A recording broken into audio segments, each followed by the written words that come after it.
You check your phone first thing in the morning. You scroll for hours without noticing the time. Your happiness depends on likes and comments from people you don't even know. This isn't just a habit, it's a trap. This is the story of how social media destroyed my life, and how I finally broke free. The addiction begins. My name is Ollie.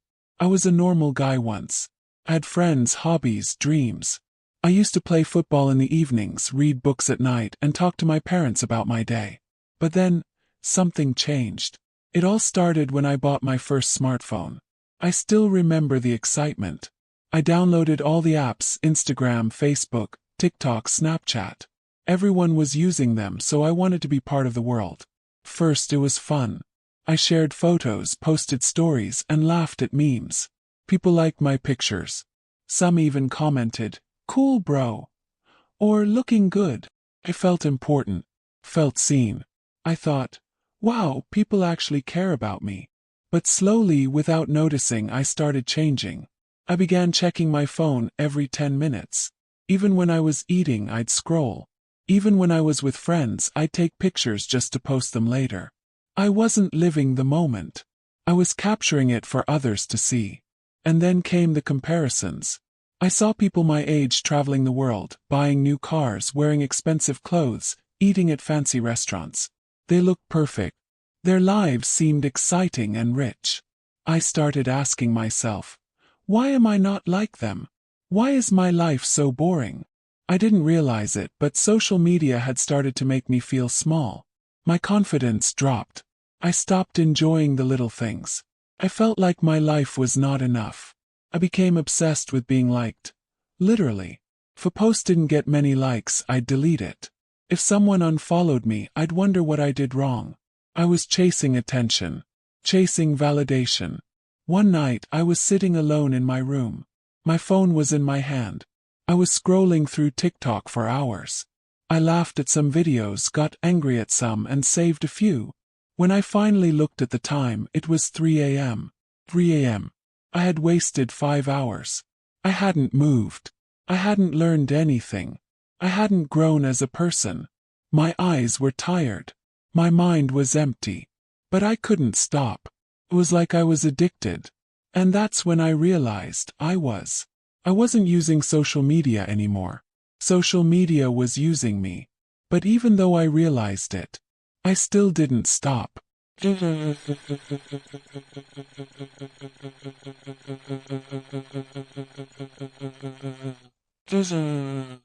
At college, I would secretly scroll during lectures. At family dinners, I would text instead of talk. I became a ghost in my own home. My parents were worried. My teachers noticed the change. My friends told me, "You're not the same anymore." I smiled and lied. "I'm fine." But inside I was lost. There was one moment I'll never forget. My younger sister was crying. She had failed her exam. She needed someone to talk to. But I didn't even notice. I was too busy replying to comments on my latest post. That's when it hit me. I had become a machine. A person controlled by likes, followers, and filters. I wasn't real anymore. My life was no longer about living. It was about performing, posting, pretending. I had to do something. But quitting, that felt impossible. How could I quit when my whole world was on that screen? But deep down I knew I had to try. I didn't want to live like this anymore. I didn't want to be a slave to the screen. I wanted to feel free again. My addiction to social media didn't just affect my time or energy. It started to affect everything: my studies, my health, my relationships, even my peace of mind. One day, during an important exam at college, I couldn't focus. I kept thinking about a reel I had posted the night before. How many likes did it get? Who commented? Did someone share it? These thoughts kept spinning in my head. Failed that exam. When I saw the result, my heart sank. I knew I hadn't prepared well, but I never thought I'd actually fail. My parents were shocked. They didn't shout or scold me. That silence was worse. I had let them down. Still, I didn't stop scrolling. It's strange how we continue doing something, even when we know it's hurting us. That's what social media does. Pulls you in and makes you believe it's okay. It gives you small moments of happiness, while slowly stealing your life away. One night everything changed. I'd been feeling low for days. No matter how many likes or followers I got, I still felt empty. I looked in the mirror and didn't recognize myself. I had dark circles. My skin was dull. Had lost weight. My eyes looked tired, soulless. That night, I went to bed with my phone in hand. As usual, I scrolled through Instagram. I saw a post from a guy I knew. He had just bought a new car. The caption said, "Living my best life." Suddenly I felt angry. Not at him. Myself. I whispered, "What am I doing with my life?" Closed the app. For the first time in months, I placed my phone face down and stared at the ceiling. And I started to cry. Cried like a child. Not because of sadness, but because I felt trapped. I wanted to stop. I wanted to quit. But I didn't know how. Social media had become a part of me. Cutting it out felt like cutting off a piece of my brain. But in that moment of weakness, something strong woke up inside me. Got out of bed.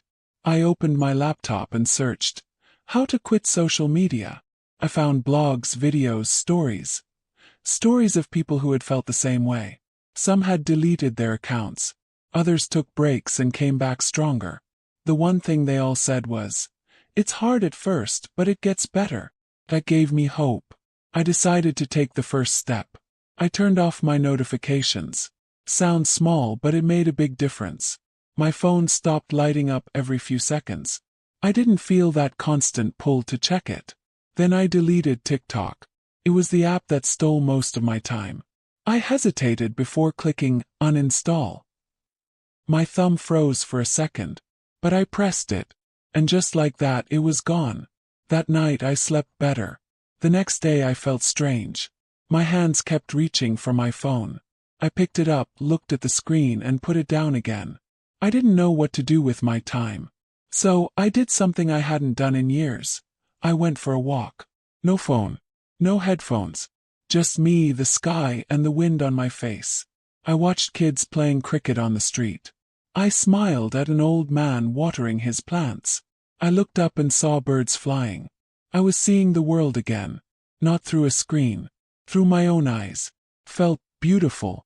Of course, the cravings didn't stop overnight. I still wanted to open Instagram. I still thought about what I was missing online.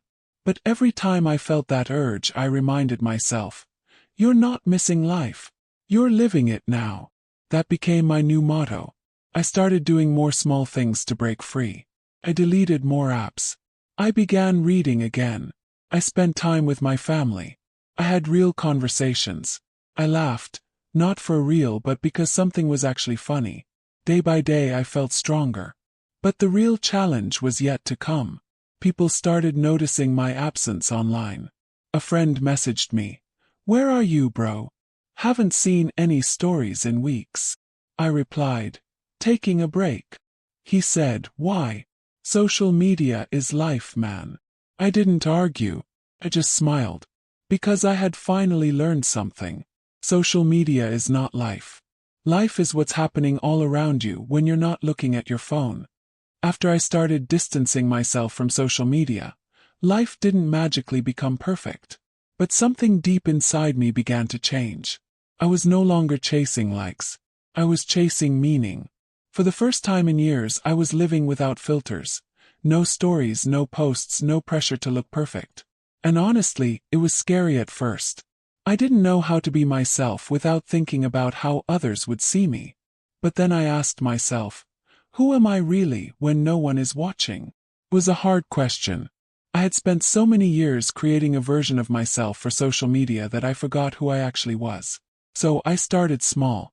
I went back to the things I used to love. I joined my old football team again. I wasn't the fastest or the best, but I felt alive on that field.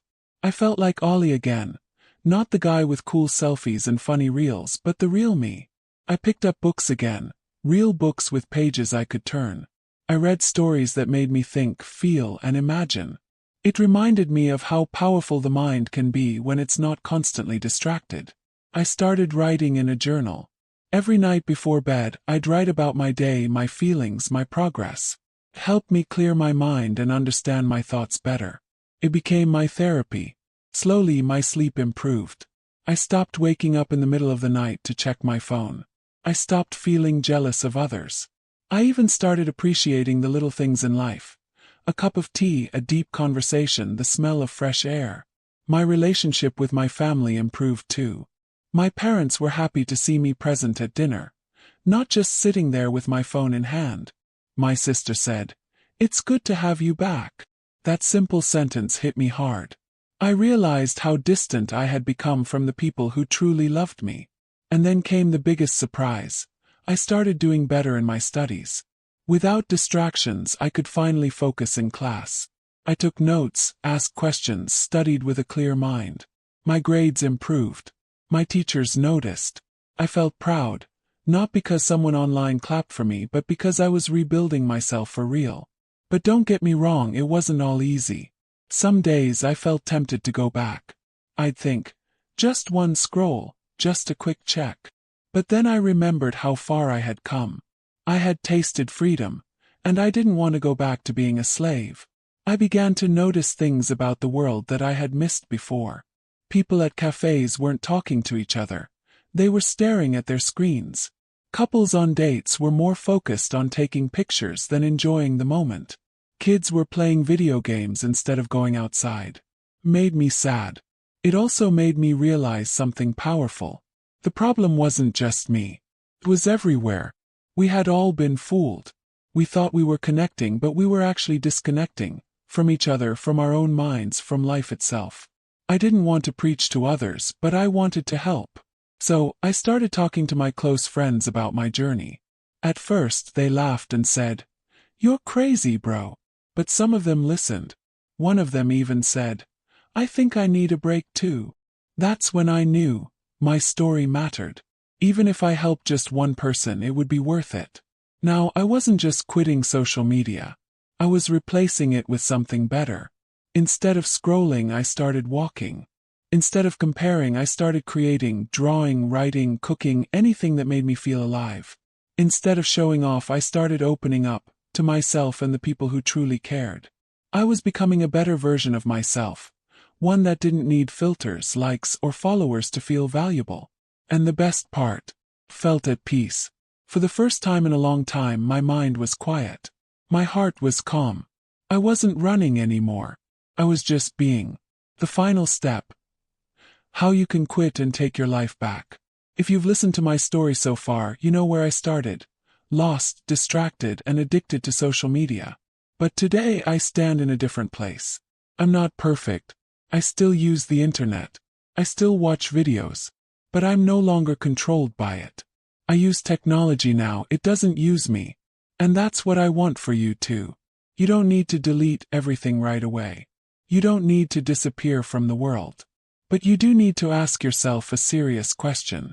Am I living for myself, or for others on the screen? If your answer makes you uncomfortable, then maybe it's time for a change. Here's how I did it, and how you can too. 1. Be honest with yourself. The first step to quitting or controlling social media is to admit that there's a problem. If you're checking your phone every 5 minutes, if you feel anxious without it, if you compare your life with others too much, you're not alone. I've been there. But nothing will change unless you admit it.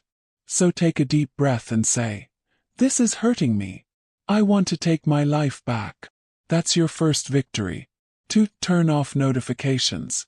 This small step helped me the most. Turn off all social media notifications.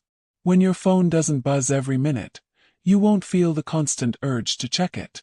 You'll realize that most things can wait. The world won't end if you don't reply right away. 3. Set limits. Use your phone settings to set time limits for apps. Start with 1 hour a day for all social media. You'll be shocked how much time you save. And when that time is up, don't cheat. Respect your limit. Use the rest of your time to live, read, walk, talk, create. 4. Replace, don't just remove. Here's the truth. If you just delete apps and sit doing nothing, you'll go back. So replace those empty hours with something meaningful. Join a class. Learn a skill. Call a friend. Talk to your parents. Help someone. Clean your room. raw, think, dance, live. When you start feeling joy in real life, you'll stop chasing it online. 5. Be ready for withdrawal.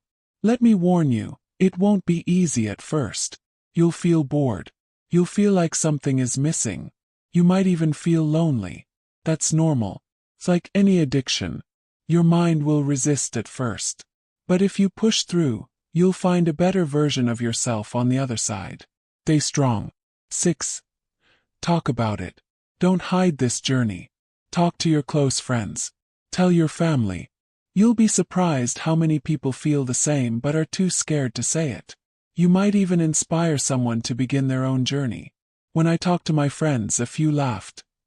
But some listened. Now we have deeper conversations. We don't just send memes, we talk about real things. 7. Remember why you started. Write it down.